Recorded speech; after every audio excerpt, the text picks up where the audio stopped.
Saskatchewan is rich with incredible young people, and CBC is celebrating their achievements. In 2013, we launched Future 40. Since then, we've been on the hunt for those under the age of 40 who are not only choosing to make Saskatchewan their home, but also are doing amazing things in this province. Over the years, the recipients have ranged from entrepreneurs and social activists to CEOs and even rappers. We've continued to find people who are intent on pushing Saskatchewan forward. Every year we honor another group of 40 individuals, most recently at an event in Saskatoon. Our Madeline Kotzer was on the red carpet greeting our most recent guests of honor, including Sarah Beckham, who is a familiar face to many new families in Regina. What made you such a passionate advocate for maternal mental health? Well, it was really through my lived experience, and I had postpartum depression after the birth of my second daughter, and it just really fueled me to do something about it and help new moms and create a space that they could come and get the help that they needed. When you were in those times, when you realized that you were dealing with something beyond the norm, yeah. Was it at that point that you realized, you know, I don't want anyone else to feel this way, or when did that dedication to doing something more happen? Yeah, so I actually owned a business previous to my kids being born, and so on mat leave, I didn't really have sort of a job to go back to or a career in mind. So not only was it like this mental health crisis that I went through, but it was sort of that fuel I needed to realize, hey, this is what I'm supposed to do, and this is my talent, my skill set fits here.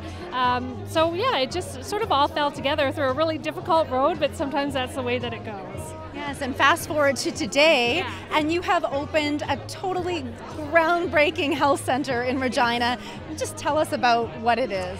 Yeah, so our center really is the first of its kind in Canada, and the reason being is that we certainly are a center that has courses, classes, different practitioners, but the core of what we do is postpartum social support with an emphasis on maternal mental health. So everybody on our staff is trained in maternal mental health and truly understands the transition that mothers are going through outside of postpartum mood disorders. And what's the feedback been like from women and families? Lots of really good feedback. I mean, even Zarka yesterday was, where were you 18 years ago? And so, we're slowly but surely getting the word out there that we are open and that there's a place to come if you need help. And so lots of positive feedback, which is exciting. That's excellent. It's obviously so needed, and maybe you'll inspire similar things in other places, or we'd like to see them across the country. I mean, we know there's moms everywhere, and we know there's moms struggling, so we hope to grow. We recently caught up with a few of the early Future 40 recipients to check in and see where they're at. Travis Lowe has helped raise more than $500,000 for Parkinson's disease research and awareness.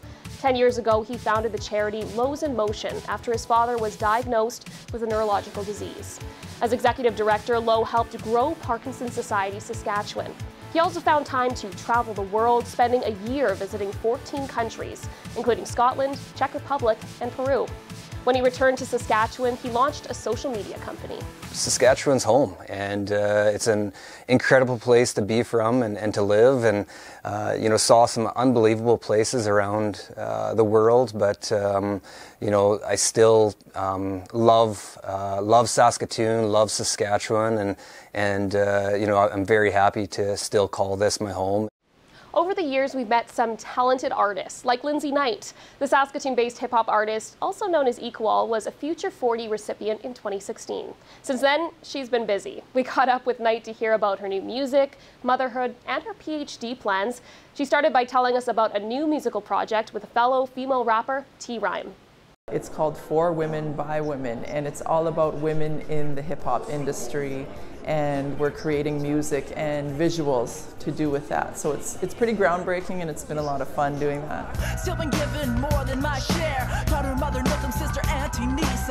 The idea stemmed from just being in the hip-hop industry for so many years, and being a woman and being Indigenous, and a lot of the challenges that came up with that throughout the years. And instead of sort of trying to fight against them or challenge them or try to be accepted within certain realms, we just sat down one day and said, that's enough. Let's just focus on the way that we want to make music and create our art for ourselves and for our women folk. and those who identify as women. We all have power within us, and that's something that we're born with. But I guess reminding people of their power and their strength, and a lot of times with women in general, we're not given that, or we're not reminded of that throughout life. And so a lot of times we try hard to sort of keep up with or be as good as men in the industry, and speaking in general terms.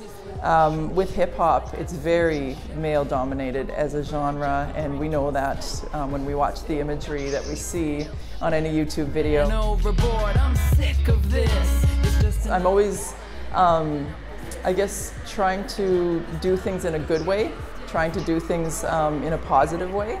And through my mentorship processes and how I negotiate my music and sort of navigate the sound and the style, it's revolutionary in the sense that I'm not afraid to say what I want to say and do it the way that I want to do it, but it's also compassionate, and it's also acknowledging and being aware of those that maybe don't understand, and leaving those doors open as an opportunity for conversation and discussion around these issues. So it's revolutionary in that sense that it's opening doors to conversations around being women in the industry, and Indigenous women in particular. With my daughter, she's the one that drives me to do what I do every day, and with the activism and the education and all of those components that I take on every day, it's because of her. I try to live my life in a humble way, and when I receive acknowledgement like that, it really means a lot to me because I don't seek it. And when I'm nominated for things like this, it reminds me that the work that I'm doing and have been doing all this time means something to people, and it encourages me to just keep doing it. I think it's really motivating. You kind of set the bar really high by publicly announcing that I'm somebody worth watching. So the city kind of gives you an opportunity to do really cool things for people, and I really want to take it and run now.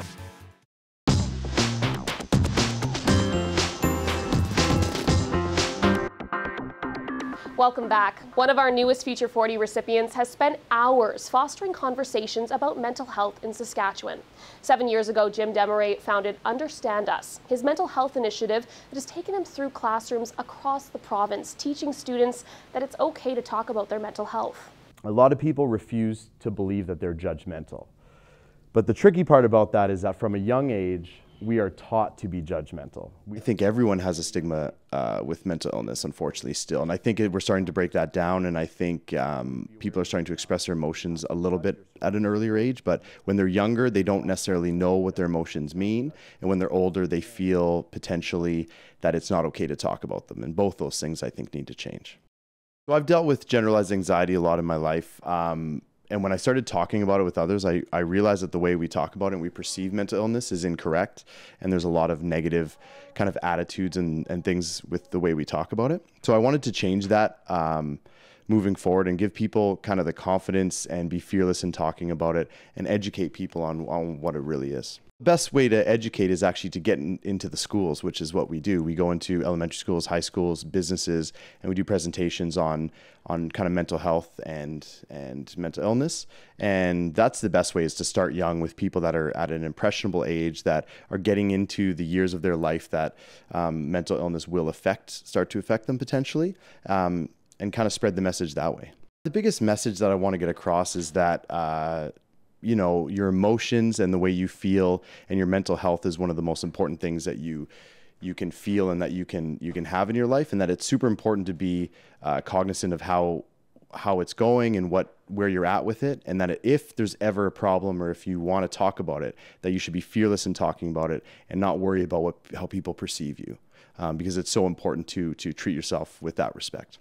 There is a lot of mental health services. I'm not a critic of the health system or anything like that. I believe that there's a lot of great people working hard every day to move the mental health movement forward. And there's a lot of community programs and free counseling services and medical professionals that are doing the best that they can to provide mental health services. Because mental illness is such a distinct and individual problem, it is hard to customize everything to every individual. And I think that with the help of what everyone's going to come together and do, I think we can get a bit more support for that. And I think we can kind of move that forward for sure.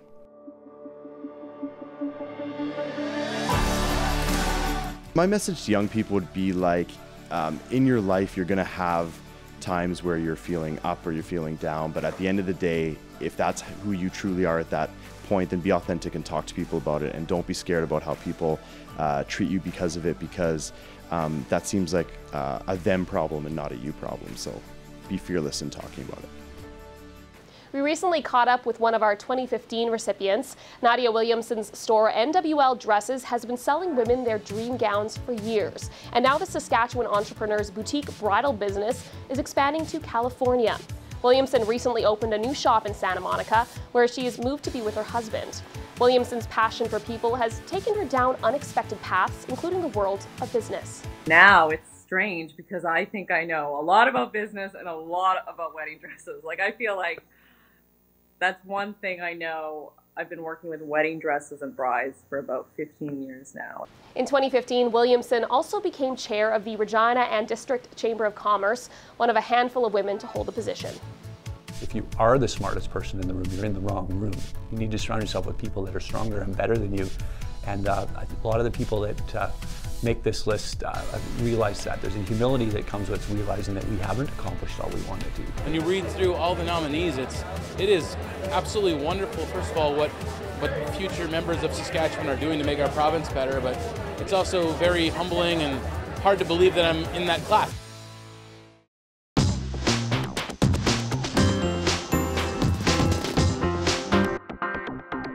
Welcome back. We're taking a look at some of the extraordinary young people in our province who are working towards a bright future. One of our recent Future 40 recipients is an entrepreneur who at the age of 29 managed to become the CEO of not one, but 2 companies. Meet Miguel Garcia. I started out at 17, I got signed up into a network marketing company. Right as I was getting out of high school, I had no idea what I wanted to do. And I started getting introduced to all these different books about entrepreneurship, and I started drinking the Kool-Aid and started dreaming big and wanting to do sort of big things. And so that's kind of where it all started. And I got into sales, got good at sales, and I tried a number of different businesses, and then eventually ended up working for a metal recycling company. And realized that the countryside, especially in Saskatchewan, every section basically has old farm equipment, combines, diskers, vehicles, implements, and it's all rusting away doing nothing. And these farmers really have no way of getting it gone. There's a tree growing through it, it doesn't roll anymore. And so we realized that we could actually bring essentially the scrapyard to them, recycle this stuff, load it up, haul it, and make a business out of it. So really today we're the largest in the space in Saskatchewan and Alberta. We've recently expanded into Alberta. We've got a couple thousand people still on the list all the time. We do a lot of marketing, and I'm actually surprised at the demand, frankly. Like every year I keep thinking it's got to slow down eventually, and it really doesn't, because there's always stuff being parked in the back 40. There's always cars being parked and stuff like that. So it's been a great, it's been a really good business for us. I've been interested in solar for a long time. I read Elon Musk's biography, and he's really all in on solar. And so, for me, it just made sense. If the energy that's hitting the roof of my house is enough to power my house, why wouldn't we just catch that and use it, right? As opposed to digging up coal thousands of kilometers away and transmitting it down thousands of miles of power line that need to be upkept and all that kind of stuff. So it just made a lot of sense to me. I think it's very evident that that's where the future of energy is going. And I realized that Saskatchewan is the #1 place in all of Canada for solar potential. We've got the most sun here of anywhere. We've got some of the most expensive power rates of anywhere in Canada. And so it was really the perfect place. I thought, let's give it a try. It's been surprising. It's been very good. I thought that we would have to do a lot of sort of educational type marketing and sort of tell people about it and overcome a lot of myths and misconceptions and things like that. And we actually got just a flood of demand right off the hop. We've got over 3,000 quote requests so far this year. And so it was really exciting. I mean, every single house, every municipal building, every school, every business, everything's a potential customer. So it's a very exciting business to be in. As an entrepreneur, if you can develop a business and in a space that actually does good things for the environment, that's the best case scenario. My advice would be to never stop learning. You know, I've probably listened and read to 300-400 books since I graduated, and there's no chance that I'd be where I'm at if I hadn't done that. So I think that you know, constantly learning about the different things that you need, like you start building a business, you learn about the things kind of on demand, and then you build a team, and now you got to learn about management and leadership and all those types of things. So all that information is available, right? We have access to it. And so I would say never stop learning, and also persistence and determination goes a lot farther than, you know, intelligence and that kind of thing. Like, you just need to really stick with it and continue trying until you find something that works. Zachary Logan's experiences growing up in Saskatoon serves as inspiration for his work today. The multimedia artist has found success on the art world's global stage. Recently, his work has been seen across Europe, the US, and Canada. I can't remember a time when I wasn't drawing or painting or doing something related to you know, visual expression. So from a very young age, as a toddler probably. I mean, I had really good support from my family. There was never a point where I said, I want to be an artist, and you know, family and friends said, oh no, but you're not going to make any money. That was never something that ever really came up until I was in art school. So they had my back sort of in that regard. This place and being a queer person in this place, growing up in the late 90s. I actually came out fairly early. I think I was like 17 or 18, it was like in high school yet. And you know, I wouldn't say I got bullied, but I certainly got called you know, several slurs and things in high school. And it just, as soon as I was sort of honest with myself and just came out, it sort of took a bit of the power away from them. You know, they just stopped saying it because it was like, well, yeah, okay. So I feel like I just, I think I carried that point of view or that perspective or that learning into the content of my work. I think I wanted to maybe challenge notions of the body and representations of the male body, you know, to reflect maybe my own life and my own understanding of my place in the world, and also just to, I guess, confront certain notions of what masculinity is and sort of rigid sort of conformity, and a lot of that I think is sort of, or has been in the past, engendered by art historical modes of representation. So I sort of wanted to just turn that on its head and think about the body from a queer lens, which is historically, you know, not what we get to see a lot of. So that was really my interest in the body and in using my own body, having that sort of license and just knowledge of myself and how I would like to explore certain notions in the visual realm. I deeply love what I do, and so that's great for me. When you think of symphony music, what comes to mind? An auditorium, lots of different instruments. How about when you imagine a conductor, a serious person who doesn't say much, but the music director of the Regina Symphony Orchestra is working to change this. We caught up with 2017 Future 40 finalist Gordon Girard to learn more about his love of music and how he hopes to change the classical music scene in Saskatchewan.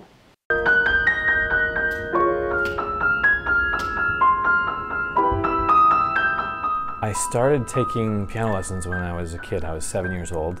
When you play music, especially when you play, you know, what I think is the great music, there's something that just grabs you inside. And I remember as a kid just getting sort of carried away in this amazing music and exploring what that felt like and the way that it made me feel.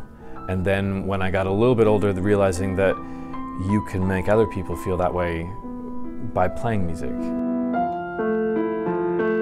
The role of the conductor has changed a lot in the last, let's say, 20 years. You know, gone are the days where the sort of the serious maestro walks out on stage and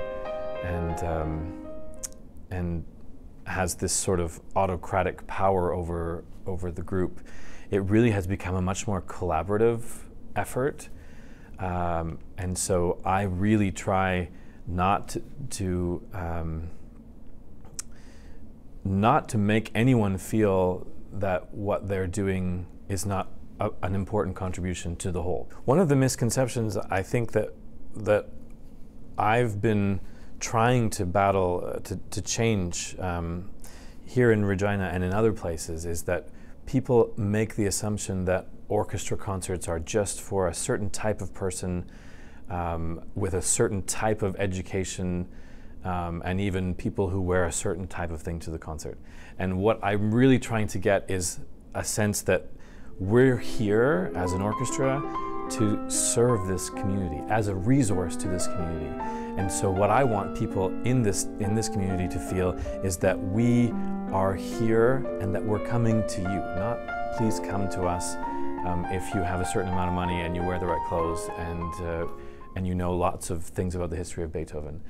We're really trying to broaden our reach and to include more people in what I think is a life-changing and life-affirming art form, and to realize that some people assume this is not for them is disappointing to me.